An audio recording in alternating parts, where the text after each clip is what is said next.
Ya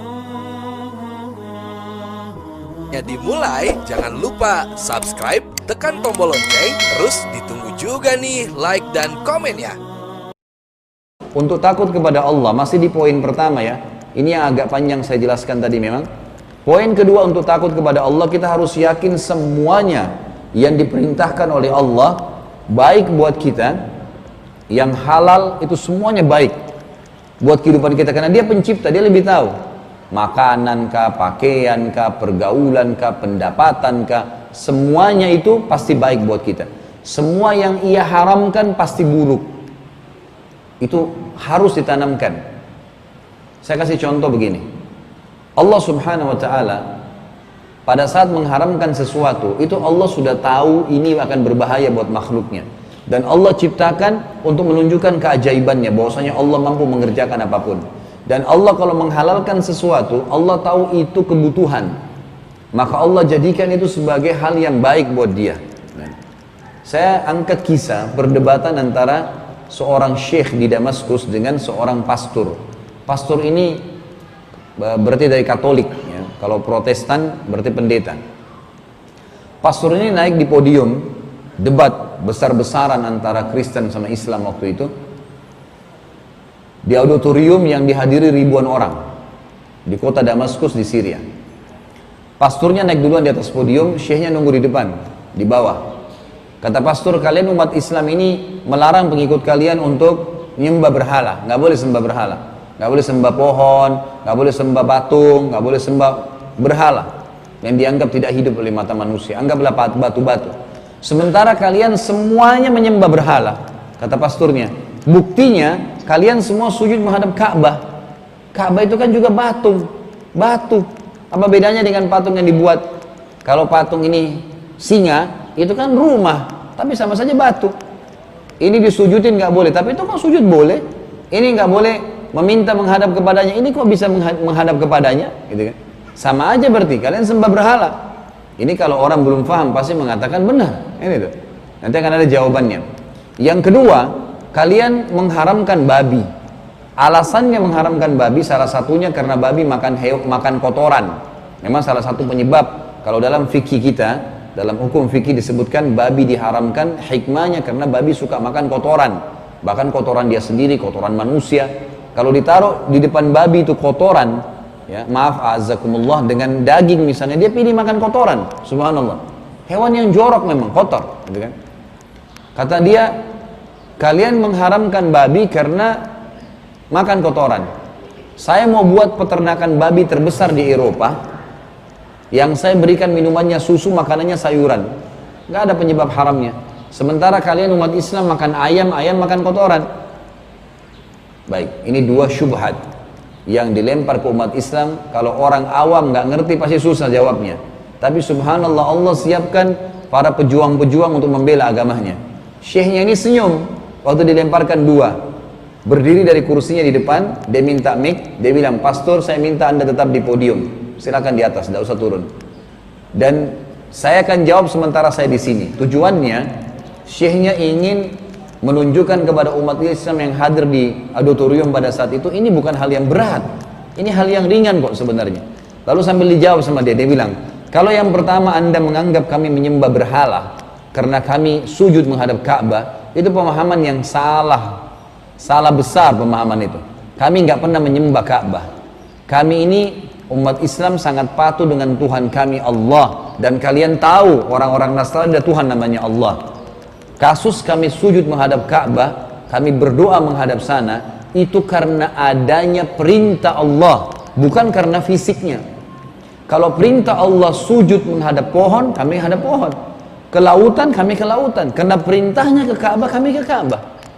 Jadi bukan karena itu. Dan ada salah seorang sahabat Nabi kami bernama Umar bin Khattab yang pernah berdiri di depan Hajar Aswad, batu yang ada di dekat pintu Ka'bah, sambil teriak dengan suara keras berkata, wahai Hajar Aswad, demi Allah saya tahu kau hanya batu biasa. Kalau bukan saya lihat Rasulullah SAW mencium kau, saya tidak akan menciummu.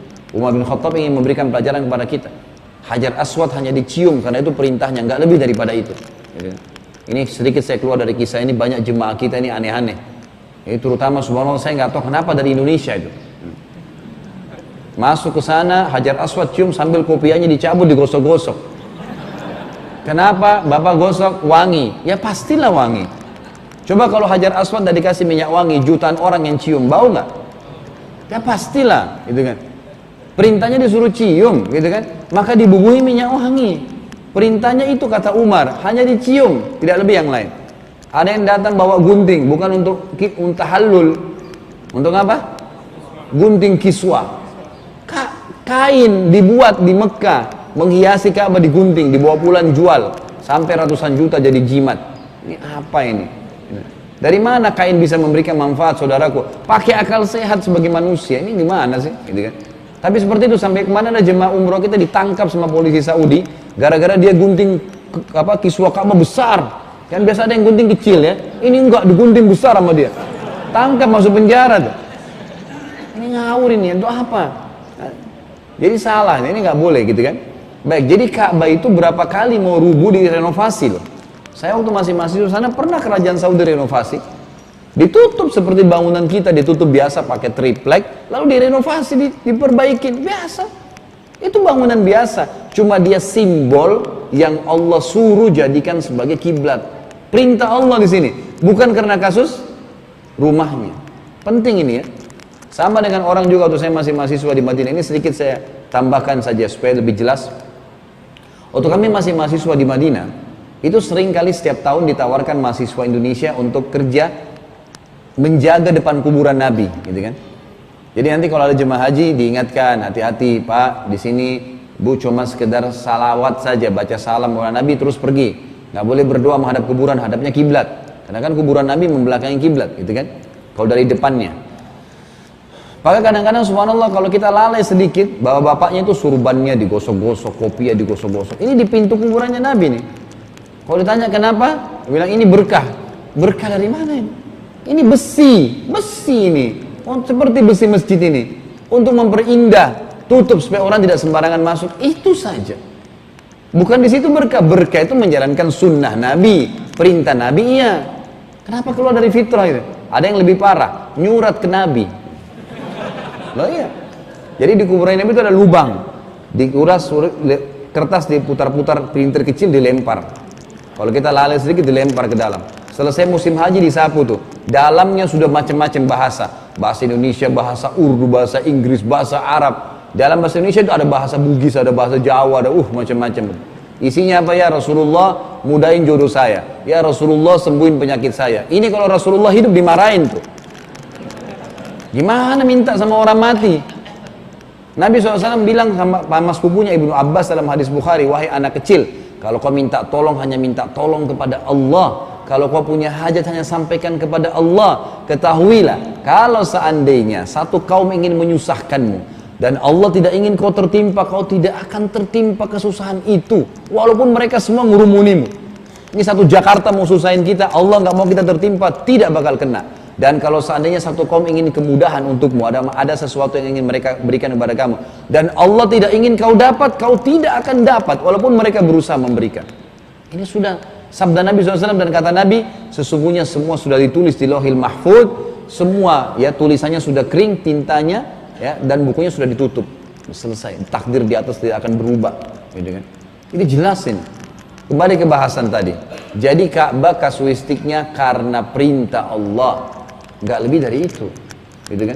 Jadi jangan kaget kenapa Ka'bah direnovasi ya memang direnovasi, kalau nggak rubuh, gitu kan? Yang kedua, ternyata syekhnya ini kan kembali pada syekh tadi. Syekhnya ini rupanya mengikuti perkembangan teknologi, ilmu pengetahuan, maksud saya perkembangan ilmu pengetahuan yang dihubungkan dengan agama. Jadi ternyata penelitian terakhir itu, daging hewan yang dikonsumsi oleh manusia itu bisa mentransfer sifatnya hewan itu. Ya. Itu penelitian yang terakhir. Maka ternyata adanya larangan-larangan dalam Islam untuk memakan hewan-hewan yang buas, yang bertaring. Itu bisa mentransfer sifatnya. Dan babi ini ternyata selain makan kotoran, selain punya cacing pita dan beragam macam masalah dalam hidupnya, gitu kan? Itu Allah Subhanahu wa taala juga memberikan kejelasan kepada kita tentang karakter. Ada sifat buruknya. Dan itu berbahaya. Syekhnya tunjukkan kepada kita, dia bilang pada panitia, tolong panitia datangkan 3 ekor babi dan 3 ekor ayam. Jadi contohnya kan babi sama ayam. 2 jantan 1 betina. Naikkan babi dulu. Dinaikkanlah babi 2 ekor jantan 1 betina dan diperlihatkan di atas panggung, kebetulan orang lihat semua nih. Ternyata ada satu sifat jantan babi ini, kalau dia berdekatan sama jantan yang lain dan ada betinahnya, jadi istilahnya ini babi A dan babi B, gitu kan? Ini si babi C, si betinanya. Babi B ini adalah suaminya babi si C. Nah ini ada babi A yang di sebelahnya dia jantan. Ternyata kalau jantan sama jantan berdekatan dan ada istrinya si jantan yang satu nih, itu dia saling merangsang jantan sama jantan dulu. Lalu dia menggauli istrinya sendiri, kemudian dia kembali merangsang temannya untuk menggauli betinanya dia. Itu terjadi di depan mata. Jadi jantan sambil merangsang dan dia biarkan istrinya digauli oleh jantan yang lain. Sudah dilihat? Kata syekhnya sudah lihat? Turunkan, naikkan ayam. Ayam naik, 2 jantan 1 betina. Apa yang terjadi? Yang jantan bersaing dan yang menang akan mempertahankan betinanya, mustahil disentuh oleh jantan yang lain sampai dia mati, gitu kan? Kata syekhnya, sudah lihat? Inilah perbedaan dan perumpamaan antara kami dengan kalian. Kalian seperti babi itu, kami seperti ayam itu. Nah kan tadi perumpamannya babi sama ayam, gitu kan? Artinya kita dalam Islam punya mahram, istri kita nggak boleh sembarangan orang lihat. Saudari, ibu, ya nggak boleh. Mau datang nikah, kalau misalnya anak atau ibu kita dia datang lamar, ada syaratnya, peraturannya, harus ada mahar, ada kalimat akad, ada saksi, ada wali, baru bisa. Itu pun cuma dia sendiri, nggak boleh orang lain, nggak boleh satu perempuan dikeroyokin, kan nggak boleh. Nggak ada monoandri dalam Islam, gitu kan? Tidak ada, dilarang. Poliandri maksud saya, tidak ada poliandri. Yang ada poligami, tapi poliandri nggak ada, itu kan dilarang dalam Islam. Jadi kita lihat di sini bagaimana syekhnya memberikan gambaran. Ini kalau kita faham, teman-teman sekalian, ternyata Allah Azza wa Jalla mengharamkan sesuatu dan memerintahkan sesuatu pasti baik buat kita, maka kita akan luar biasa. Jangan lupa subscribe, tekan tombol lonceng, terus ditunggu juga nih like dan komennya.